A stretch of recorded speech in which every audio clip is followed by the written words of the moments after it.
Hello बच्चे लोग, मैं डॉक्टर हार्दिक रायसोनी आप सभी का टीम लर्निंग होम फाउंडेशन की ओर से इस ऑनलाइन सेशन में स्वागत करता हूँ। बच्चे लोग, आज के अपने इस सेशन में हम सीखने वाले हैं इलेक्ट्रॉन ट्रांसपोर्ट चेन।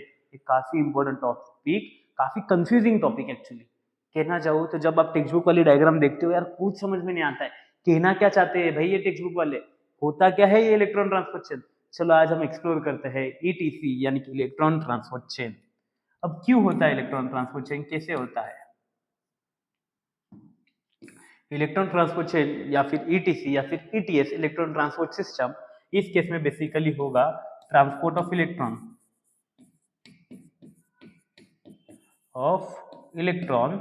कौन करेगा भाई, bye electron carriers and certain enzymes.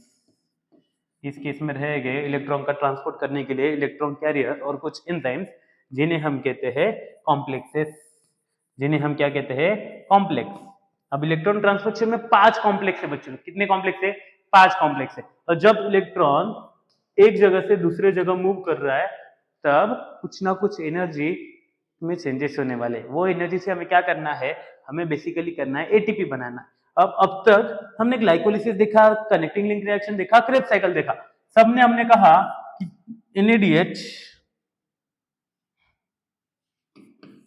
NADH देता है 3 एटीपी, FADH2 देता है 2 एटीपी। अब भाई साहब ये कैसे देता है, हमने किस बेसिस पे हमने कहा कि NADH देता है 3 एटीपी, FADH2 देता है 2 एटीपी? यही हमें प्रूव करना है, यही हमें सीखना है। इलेक्ट्रॉन ट्रांसफर चेन में बेसिकली होने वाला है NADH2 और FADH2 का ऑक्सीडेशन, इन दोनों का होगा ऑक्सीडेशन। तो अब देखते हैं इलेक्ट्रॉन ट्रांसफर चेन में कि एग्जैक्टली प्रोसेस क्या हो रही है। बच्चे लोग, शुरुआत होती है कि इसकी लोकेशन क्या है। इलेक्ट्रॉन ट्रांसपोर्ट चेन हो रही है इन इनर माइटोकॉन्ड्रियल मेम्ब्रेन। आप जब क्रेब्स साइकिल देखोगे, क्रेब्स साइकिल हो रही थी with in mitochondrial matrix, mitochondria के मैट्रिक्स के अंदर। बट ये हो रही है इलेक्ट्रॉन ट्रांसपोर्ट चेन हो रही है with in inner mitochondrial membrane. तो बच्चे लोग बेसिकली क्या होता है, सबसे पहले फर्स्ट रिएक्शन क्या है, NADH का ऑक्सीडेशन होता है। NADH का क्या होता है? ऑक्सीडेशन। और NADH का ऑक्सीडेशन होगा तो रिमूवल ऑफ हाइड्रोजन। NADH में से हाइड्रोजन निकाल दो, वो बना देगा NAD+। वो क्या बना देगा? NAD+। अब ऑक्सीडेशन में क्या हो जाए, हाइड्रोजन रिमूव होता है, एक इलेक्ट्रॉन भी रिमूव होता है। तो जो इलेक्ट्रॉन बाहर निकले वो लेता है FMN। इलेक्ट्रॉन कौन लेता है? FMN। FMN से इलेक्ट्रॉन जाता है FeS यानी कि आयन सल्फर। आयन सल्फर से ये इलेक्ट्रॉन एक्सेप्ट करता है UQ। अब UQ क्या है भाई? UQ है यूबिक्विनॉल। UQ क्या है? यूबिक्विनॉल, या फिर इसका दूसरा नाम है कोएंजाइम Q। इसका दूसरा नाम है कोएंजाइम Q। ये UQ यानी कि यूबिक्विनॉल, ये UQH2 में इसका रिडक्शन हो जाता है। ये हाइड्रोजन एक्सेप्ट कर रहा है तो ये कोएंजाइम Q हाइड्रोजन एक्सेप्ट करता है, ये बन जाता है UQH2। ये क्या बन जाता है? UQH2। इसने हाइड्रोजन एक्सेप्ट किया।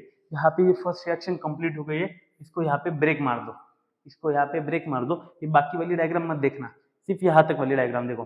क्या हो रहा है? NADH का ऑक्सीडेशन हो रहा है। ऑक्सीडेशन में इलेक्ट्रॉन, हाइड्रोजन और हाइड्रोजन बाहर जा रहे हैं। इलेक्ट्रॉन जो बाहर गए वो FMN ने लिए, FMN से FeS से UQ ने लिए यानी कि कोएंजाइम Q। कोएंजाइम Q का रिडक्शन हो गया और वो हो गया UQH2। वो क्या हो गया? UQH2। अब यहाँ पे ब्रेक मारो, कितने हाइड्रोजन बाहर गए इंटरमेम्ब्रेन स्पेस में? 4 हाइड्रोजन बाहर जा रहे हैं जी, 4। ये हाइड्रोजन का बहुत इंपॉर्टेंस है, सारा खेल ये हाइड्रोजन करने वाला है, ध्यान रखना। और इस केस में एंजाइम कौन सा है? कॉम्प्लेक्स फॉर्म कौन है? NADH dehydrogenase. कॉम्प्लेक्स फॉर्म कौन है जो इसका ऑक्सीडेशन कर रहा है? NADH dehydrogenase enzyme is complex 1। अब थोड़ी देर के लिए ये बीच वाला ग्रीन वाले को देखो ही मत, इसको देखो ही मत, ये थर्ड वाले पे आ जाओ।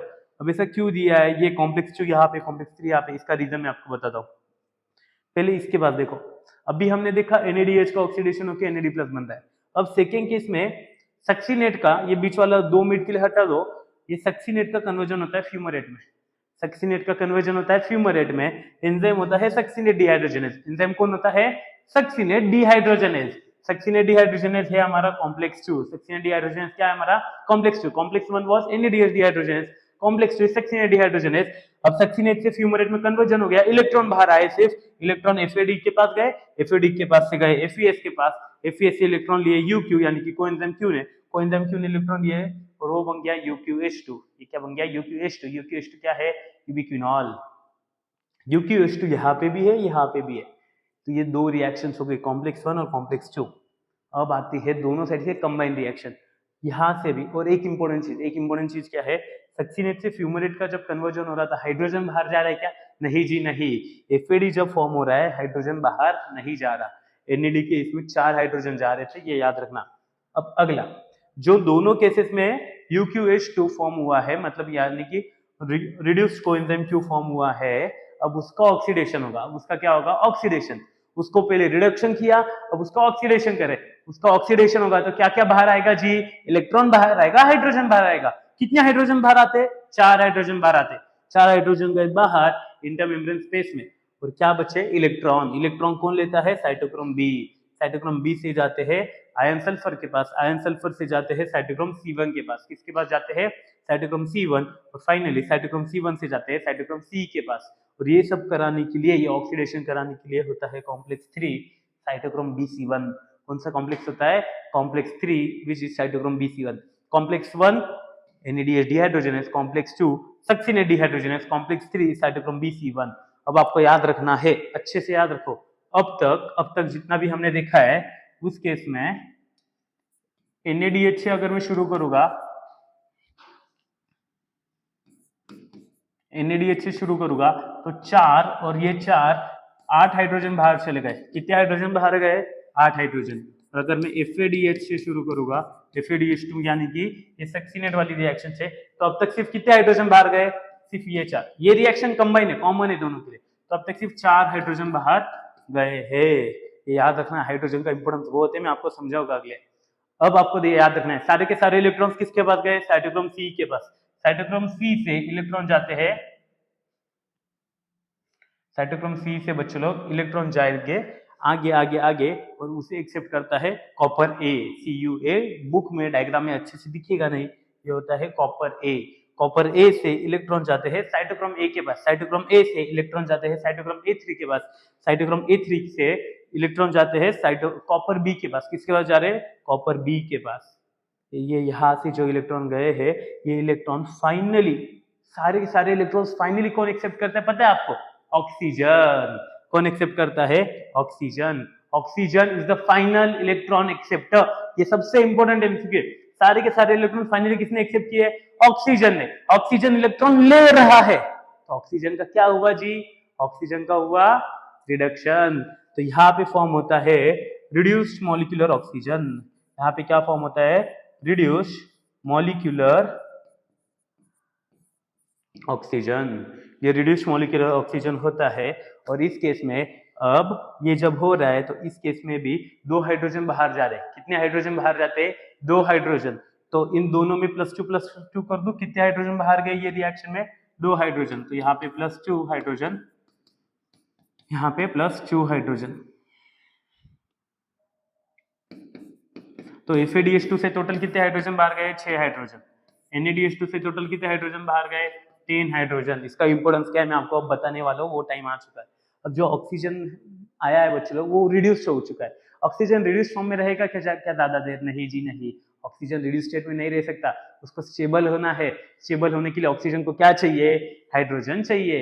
हाइड्रोजन कहाँ से आएगा, हाइड्रोजन तो बाहर चले गए, हाइड्रोजन को अंदर लाना पड़ेगा। अब हाइड्रोजन को क्या करना पड़ेगा, अंदर लाना पड़ेगा। आपको याद रखना है ये रिएक्शन में कॉम्प्लेक्स 4 यूज हुआ था। कॉम्प्लेक्स 4 है साइटोक्रोम C ऑक्सीडेज। कॉम्प्लेक्स 4 कौन सा है, साइटोक्रोम C ऑक्सीडेज। अब हाइड्रोजन जो बाहर गया था इंटरमेम्ब्रेन स्पेस में, इंटरमेम्ब्रेन स्पेस बोले तो क्या, पहले तो ये समझ लो, कुछ बच्चे यही सोच रहे होंगे सर इंटरमेम्ब्रेन स्पेस क्या है, यही आपने बताया नहीं। तो mitochondria is a double layered structure.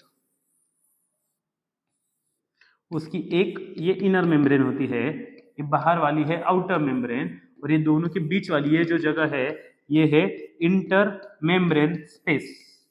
ये बीच वाली जगह क्या है, inter membrane space. Electron transport chain कहाँ पे हो रही है, इनर मेम्ब्रेन में। हाइड्रोजन कहाँ आ गए, इंटर मेम्ब्रेन स्पेस में आ गए। कहाँ आ गए, इंटर मेम्ब्रेन स्पेस में। अब बच्चे लोग एक नॉर्मल कॉमन सेंस की बात है, आप कंसीडर करो आप मेरे लेक्चर में बैठे हो, तो आप आपकी मर्जी से बाहर जा सकते हो, आपको नहीं अटेंड करना लेक्चर, बिंदास दरवाजा खोलो निकल जाओ। बट अगर आपको अंदर आना है तो भाई मुझे पूछना तो पड़ेगा, क्योंकि ये क्लास मेरा है, मैं लेक्चर ले रहा हूँ, तो मुझे पूछना तो पड़ेगा। बाहर जाना है तो आपकी मर्जी, आपको नहीं करना है मत करो, पर अंदर आना है तो जी पूछना तो पड़ेगा। हाइड्रोजन बाहर चला गया बिना किसी पूछे, वो बाहर इंटरमेम्ब्रेनस स्पेस में चला गया, बट अब अंदर आना है तो भाई साहब कुछ ना कुछ तो देना पड़ेगा। जैसे आप बाहर आओगे, कंसीडर करो आप लेट आए क्लासरूम में, आप बोलोगे सर आने दो ना, अंदर बैठने दो ना, रिक्वेस्ट करोगे, थोड़ा मेरा सिर खाओगे, तो बच्चे लोग आप आपकी एनर्जी वेस्ट करोगे। तो वैसे ही जो हाइड्रोजन बाहर गया है, ये जो हाइड्रोजन बाहर गया है, इसको अगर अंदर आना है तो इसको इसकी एनर्जी थोड़ी सी वेस्ट करनी पड़ेगी। और जो हाइड्रोजन को अंदर लाने के लिए हाइड्रोजन को हमें जैसे पंप करना पड़ता है। कंसीडर करो ये वॉल है, इसके अंदर अगर हाइड्रोजन को जाना है तो इसको हाइड्रोजन को मुझे पुश करना पड़ेगा। इस केस में हाइड्रोजन अपनी एनर्जी वेस्ट करेगा, और यही एनर्जी एटीपी सिंथेस जो कि हमारा कॉम्प्लेक्स 5 एटीपी के फॉर्म में स्टोर करेगा। कौन से फॉर्म में स्टोर करेगा? एटीपी के फॉर्म में। और ये हाइड्रोजन जो बाहर गए थे वो अंदर आ गए। तो इंपॉर्टेंट क्या है ये चीज में जो आपको याद रखने वाली चीज है बच्चे लोग, कि चार हाइड्रोजन अंदर आने से एक एटीपी फॉर्म होने जितनी एनर्जी बनती है, चार हाइड्रोजन से कितनी एनर्जी बनती है? एक एटीपी की। तो अब अच्छे से देखोगे, जो मैं आपको इतनी देर से बता रहा था हाइड्रोजन का इंपॉर्टेंस, NADH ने कितने हाइड्रोजन दिए थे? 10 हाइड्रोजन। चार हाइड्रोजन से अगर एक एटीपी फॉर्म हो रहा है तो 10 हाइड्रोजन एटम से कितनी एटीपी बनेगी जी? तो आप अगर थोड़ा सा आपका मैथ अप्लाई करोगे तो आपको समझेगा। पहले तो ये एक NADH, उससे 10 हाइड्रोजन बाहर गए थे, तो कितने एटीपी? आपको आंसर आ जाएगा 1 NADH is equal to 2.5 ATP. And similarly आप देखोगे चार हाइड्रोजन से मैंने आपको बोला कि कितनी एटीपी? 1 एटीपी। चार हाइड्रोजन को अंदर लाने के लिए जितनी एनर्जी लग रही है उससे एक एटीपी बनता है। तो 1 FeDH2, जिससे कितने हाइड्रोजन बाहर गए थे? 6 हाइड्रोजन बाहर गए थे, तो उससे कितने एटीपी बनेंगे? आपको यहाँ पे आंसर मिल जाएगा 1.5 एटीपी। कितना मिलेगा मैथ करके? 1.5 एटीपी। तो जब भी आप बायोकेमिस्ट्री की लेटेस्ट एडिशंस देखोगे टेक्स्ट बुक की, तो 1 NADH2 will give us 2.5 ATP, जिसको हम कंसीडर करते हैं 3 ATP, and 1 FeDH2 will give us 1.5 ATP, जिसको हम अभी आपके लेवल पे कंसीडर करते हैं 2 एटीपी। तो बच्चे लोग ये है आपका इलेक्ट्रॉन ट्रांसपोर्ट चेन। आपको याद रखने वाली चीजें क्या है? आपको ये साइकिल कोई पूछने नहीं वाला है। आपको मेन क्या क्या पूछेंगे कि एक NADH कितनी एटीपी देता है, एक FeDH2 कितनी एटीपी देता है। उसके बाद सारे कॉम्प्लेक्स है इसके नाम। Complex 1 is NADH dehydrogenase, complex 2 is आपका succinate dehydrogenase, complex 3 is cytochrome BC1, complex 4 is cytochrome C oxidase, complex 5 is ATP synthase. Complex 5 कौन है बच्चे लोग? ATP synthase is complex 5। अगला क्वेश्चन आपको पूछा जाएगा, which is the final electron acceptor. Final electron acceptor कौन था जी? Oxygen. Oxygen is the final electron acceptor. और इस स्टेप को हम कहते हैं, इस स्टेप को क्या कहते हैं हम? Terminal oxidation. इसे क्या कहते हैं? Terminal oxidation. और ये ऑक्सीजन और वाटर, ऑक्सीजन के साथ हाइड्रोजन कंबाइन होने से वाटर फॉर्म हो रहा है। ये वाटर को हम क्या कहते हैं? Metabolic water. इस वाटर जो फॉर्म हुआ है यहाँ पे, oxygen plus hydrogen gives us water, इसे कहते हैं मेटाबॉलिक वाटर। और ये जो एटीपी फॉर्म हुआ है, और जो एटीपी फॉर्म हुआ है इन ETC, इस एटीपी फॉर्म होने की प्रोसेस को हम कहते हैं कीमोऑस्मोसिस। इसे क्या कहते हैं? कीमोऑस्मोसिस।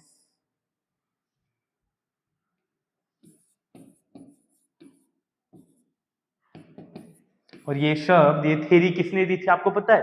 पीटर मिशेल करके साइंटिस्ट थे। पीटर मिशेल करके साइंटिस्ट थे, उन्होंने ये थ्योरी दी है कीमोऑस्मोटिक थ्योरी ऑफ एटीपी सिंथेसिस, जो कि हमें दिखती है इलेक्ट्रॉन ट्रांसपोर्ट चेन में। तो इलेक्ट्रॉन ट्रांसपोर्ट चेन और उससे रिलेटेड सारे क्वेश्चंस, 5 कॉम्प्लेक्स के नाम, फाइनल इलेक्ट्रॉन एक्सेप्टर का नाम, एटीपी सिंथेसिस प्रोसेस का नाम, 7 से 8 क्वेश्चन है जो कि सबसे कॉमनली आपको पूछे जाएंगे। लोकेशन कहाँ पे होती है? इनर माइटोकॉन्ड्रियल मेम्ब्रेन, ये आपको पूछा जा सकता है। ये सारी की सारी चीजें आपको याद रखनी है बच्चे लोग, बहुत ईजी है। तो बच्चे लोग हमने ऑलमोस्ट चैप्टर कंप्लीट कर दिया है, एक लास्ट पार्ट बाकी है, हम अगले वीक में ये भी कंप्लीट कर देंगे। आपको बस अभी याद रखना है कि अब तक जो भी टॉपिक्स हुए हैं सबके सब वीडियोस देखो, टेक्स्ट बुक की थ्योरी पढ़ो and then go for solving of MCQs. आपको कुछ डाउट नहीं बचेगा। और छोटू सा भी डाउट आया तो मुझे कॉल करो, टेक्स्ट करो, व्हाट्सअप करो, I am always available for you. बच्चों लोग इस पार्ट में यहीं पे रुकूंगा। Thank you so much, take care, bye bye, see you, best of luck.